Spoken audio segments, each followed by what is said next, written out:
Welcome to day 7 and congratulations for sticking with one whole week. So today we're going to do one of my favorite exercises, which is the double leg stretch. Now, a couple of things, you're going to need similar props to what you had for single leg stretch. I've got my yoga bolster for the first variation, the modified version. We have intermediate version, which is going to be with just the yoga block, and the more advanced version is going to be with your looped resistance band. So let's have a little look at the original exercise. I'm going to pop my props there. The original exercise is the ability to maintain your hollow hold, right? And the position of the legs and the arms. So I've got my tailbone down, I'm scooping my abdominals like a banana, and I'm pulling the arms and legs in. But we know this requires a lot of forward flexion, which over time can increase our fracture risk. So what we're going to do is we're going to grab our bolster. So this is variation 1, very similar to what we did with single leg stretch. We make sure that the head and really the top of my shoulders is supported. To mimic, what you're trying to do is mimic the position of having your body upright, but we know it's fully supported. Exactly the same. I pull my knees towards my chest, and if you can, try to keep your tailbone on the mat.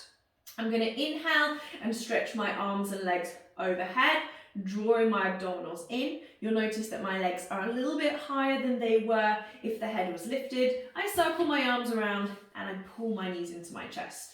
I always like to try and get the clients to hold the legs there a second, circle and come back in. So that is variation 1. It's probably the most stable and supportive if you use a bolster or a cushion that is bolster shaped. Variation number 2, you're going to grab your soft block. Exactly the same, you're going to keep your head and shoulders on the mat, but you don't have the head as lifted, so it is that little bit more challenging. You can take your legs as low, as you can maintain that spine. And you'll see it takes a lot of work. I'm having to use my abdominal muscles to keep my torso, my trunk in that nice solid position. So there's no arching, there's no pushing. I'm really having to maintain that neutral just with my abdominals.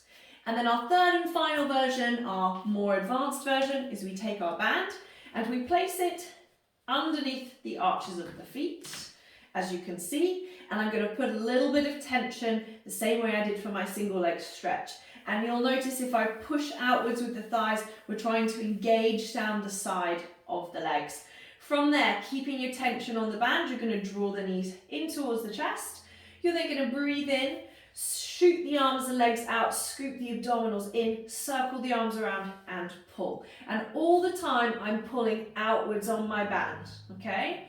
Now what will often want to happen is that rib cage and back will want to arch, so you must press those ribs into the floor.